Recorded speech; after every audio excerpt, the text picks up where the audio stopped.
Aswamedhyaparwa bagian 31. Brahmana Pertapa itu melanjutkan ajaran-ajarannya. Ada 3 jenis musuh besar yang dihadapi. Ketiga musuh itu kemudian berkembang menjadi 9 sesuai dengan sifat yang dimilikinya. Luapan kegembiraan, kepuasan, dan kesenangan atau keriangan ketiganya itu menempel pada sifat kebaikan. Perasaan kemilikan, kemarahan, dan kebencian adalah 3 hal yang menempel pada sifat nafsu. Kelesuan dan kemalasan ditambah dengan kebodohan adalah hal-hal yang menempel pada sifat kegelapan. Basmilah kesemuanya itu dengan panah-panah yang ditujukan ke dalam jiwa orang yang memiliki kecerdasan akan kebebasan diri dari kemalasan. Jiwanya tentram dan dengan pengendalian ketat terhadap semua alat-alat penginderaannya, ia pun akan mampu menghadapi musuh-musuh yang berada di luar dirinya. Sehubungan dengan ini, maka mereka yang mengetahui dengan baik jalannya perputaran zaman tidak segan-segan akan mengguncarkan baik-baik yang sejak zaman dahulu sudah dikumandangkan oleh Raja Amwarisya yang berjiwa tentram itu. Apabila banyak sekali kesalahan-kesalahan sudah dilakukan dan keadilan mulai ditinggalkan, maka Raja Amwarisya itu akan mengerahkan kekuatan dan merebut kekuasaan kembali. Dengan menekan kesalahan-kesalahannya menjadi sekecil pun mungkin, serta memuja keadilan, dia pun mencapai sukses serta dinyanyikannya lagu pujaan seperti berikut ini.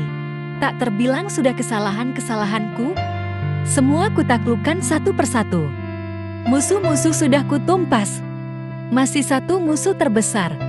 Semestinya aku taklukkan dan kumusnahkan. Keinginan, mengapa belum juga aku mampu menundukkanmu? Karena dia, keinginan itu, jiwaku terjatuh dari kebebasan. Karena dia, keinginan itu, orang jatuh merayap di lumpur selokan. Karena dia, keinginan itu, tak sadar orang melanggar pantangan. Tebaslah, oh tebaslah, nafsu kemilikan itu dengan pedang tajam. Awalnya, kemilikan tumbuh keinginan. Awalnya keinginan tumbuh kekhawatiran dan kegugupan. Orang terbelenggu rantai nafsu, dibelenggu oleh nafsu. Orang terkurung dalam kegelapan, maka orang lahir berulang-ulang. Terselubung badan jasmani dengan kewajiban-kewajiban tindakan dan perbuatan. Setelah roh melesat pergi, jasad hancur cerai-berai. Ia mati untuk lahir kembali. Dengan menyadari semua ini, menundukkan nafsu kemilikan dengan kecerdasan, tujuhlah kebesaran yang lain lagi. Jiwa, apabila dimengerti, dia itulah raja di raja. Demikian itulah nyanyian yang dikumandangkan oleh Raja Amwarisya, nyanyian tentang kebesaran sejati. Dan raja itu sudah menebas putus belenggu musuhnya yang paling perkasa, yaitu nafsu kemilikan. Selanjutnya Brahmana Pertapa itu mengungkapkan percakapan di antara seorang pendeta Brahmana dengan Raja Janaka. Diceritakan bahwa pendeta Brahmana itu karena suatu hal telah melakukan suatu kesalahan yang menurut undang-undang kerajaan itu patut menerima hukuman. Raja Janak mengumumkan keputusan pengadilannya dengan suatu pernyataan sebagai berikut. Hai pendeta, suatu pelanggaran sudah Paduka lakukan. Karena itu, keputusan kami adalah Paduka dihukum dan dengan segera harus meninggalkan wilayah kerajaan ini untuk selama-lamanya. Brahmana itu sambil menundukkan kepala, lalu mengajukan pertanyaan kepada Raja Janaka. Ampunkan hamba, oh Maharaja. Apabila Paduka berkenan, mohon dijelaskan sampai di manakah batas-batas kerajaan Paduka.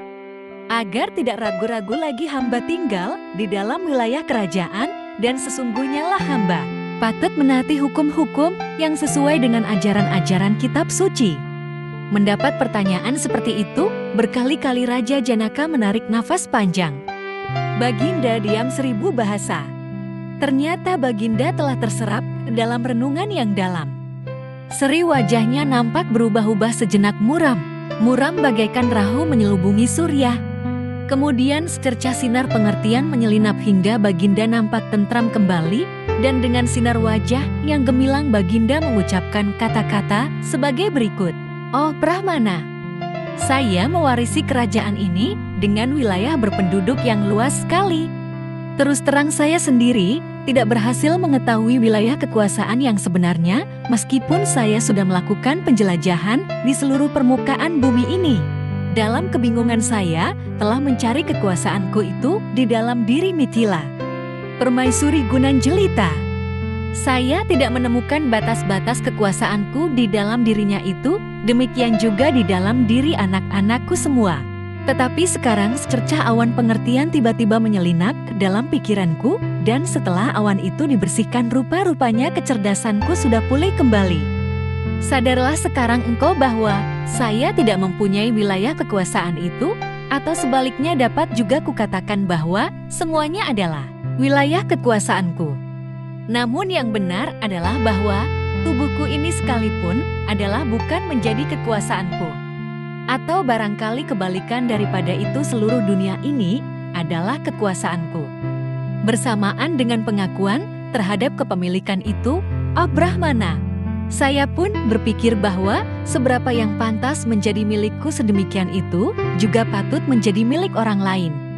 Mengingat kenyataan ini, oh Brahmana, tinggallah di kerajaan ini selama Tuan Pendeta menghendakinya. Saya pun menyadari demikian.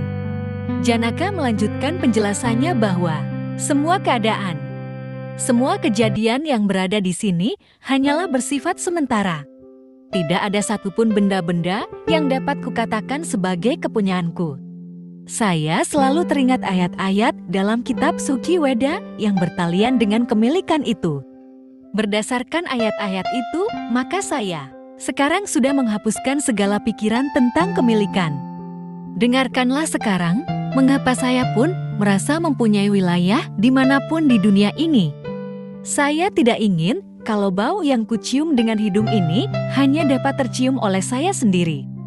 Bumi inilah yang menyemarakan semua bentuk bau itu.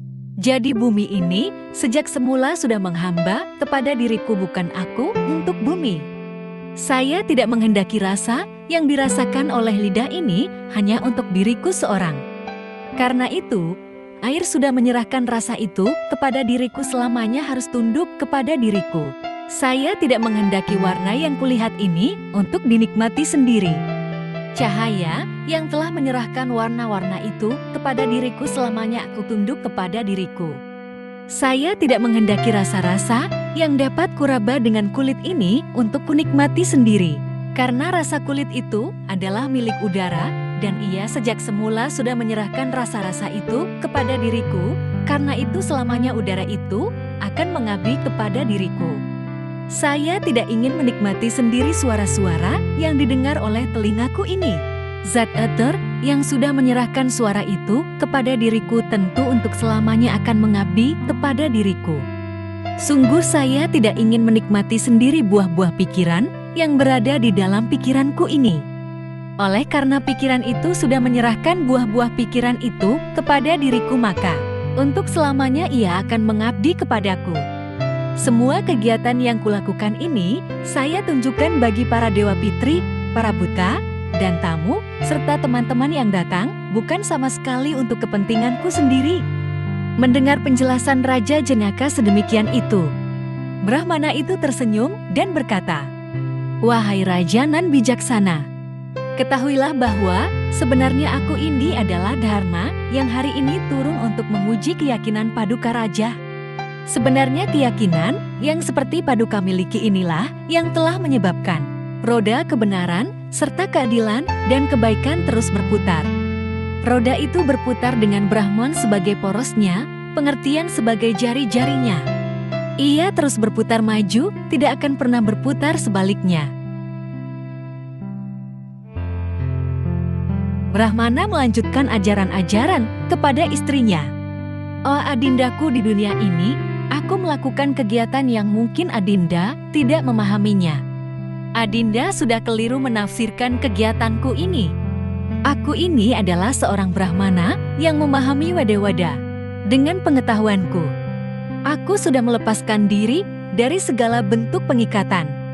Aku sudah bertapa di dalam hutan, dan aku pun sudah melakukan kewajiban berumah tangga. Aku sudah memenuhi sumpah dan janji.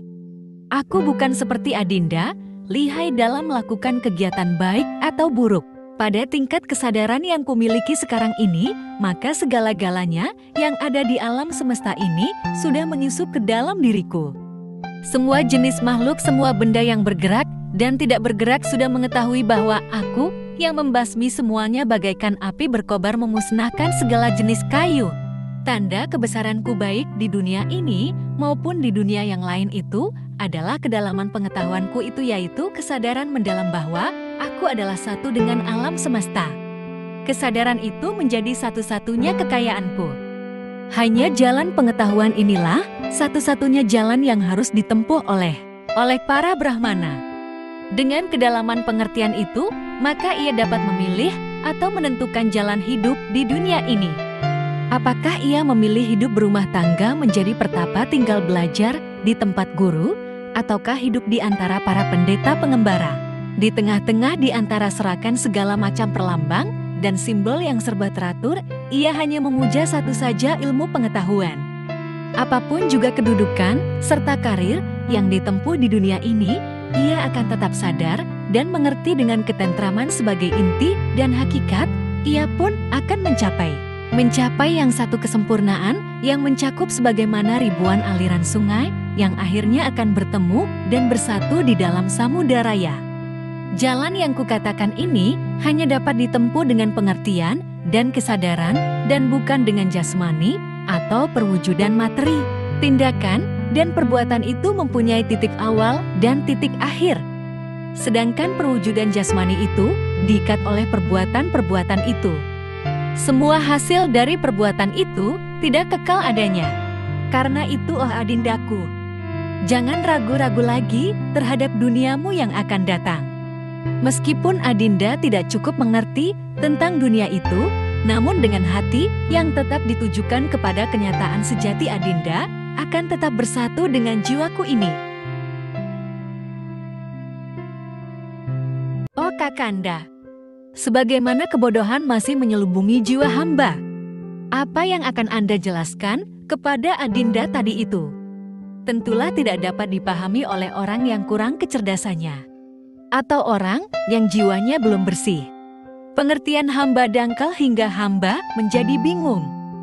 Perkenankanlah hamba, wah Kakanda, mengetahui bagaimanakah caranya orang mendapatkan pengetahuan dan kesadaran seperti yang Kakanda ucapkan itu. Hamba ingin mendapat pengetahuan itu secara langsung dari sumbernya yang pertama. Ketahuilah adindaku bahwa orang yang selalu bersujud menundukkan kepala memuja Brahman, dia itu baru disebut arani pemula. Guru adalah arani yang tingkatannya lebih tinggi. Dengan melakukan tapa sambil tekun mempelajari weda-weda hingga mengerti dengan sebaik-baiknya, maka keadaan ini menyebabkan mengalirnya pengetahuan-pengetahuan yang tidak terhingga luasnya. Dari kesadaran itulah, api pengetahuan itu mengalir untuk lebih memperdalam, serta mematangkan pengetahuan yang semakin meningkat. Oh Kakanda junjunganku, di manakah Kshetrayana simbol Brahman yang berwujud nampak dan dapat diraba itu berada? Ketahuilah adindaku, Brahman yang sering ku sebutkan itu sebenarnya ada di mana-mana, tanpa simbol dan sifat.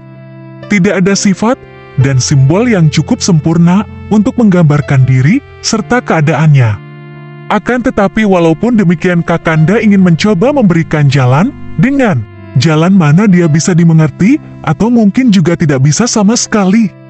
Kesadaran yang mendalam terhadap dirinya itu selamanya akan dikukuhkan dengan perbuatan atau kegiatan yang menuju kepadanya.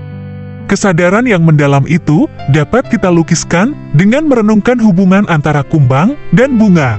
Demikian sempurna dan harmonisnya jalinan hubungan itu, sehingga segala sesuatu yang berkenaan dengan hubungan yang terjadi itu adalah menunjukkan kebaikan. Segala perbuatan kegiatan di dalam hubungan itu telah didorong oleh kesadaran dan pengertian yang tinggi.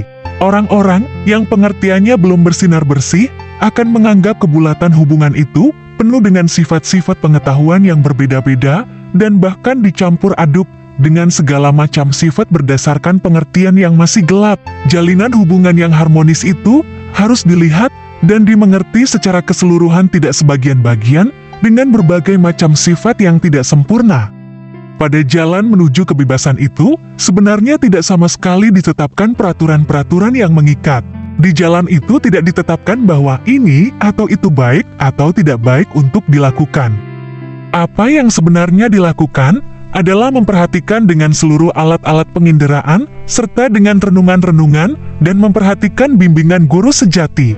Ia harus memahami sebanyak-banyaknya hal-hal yang nampak dan tidak nampak, hingga dalam kehidupannya di dunia ini, ia memiliki pengetahuan yang seluas-luasnya. Sebenarnya lah ia harus mengerti sebab musabab dari segala hal.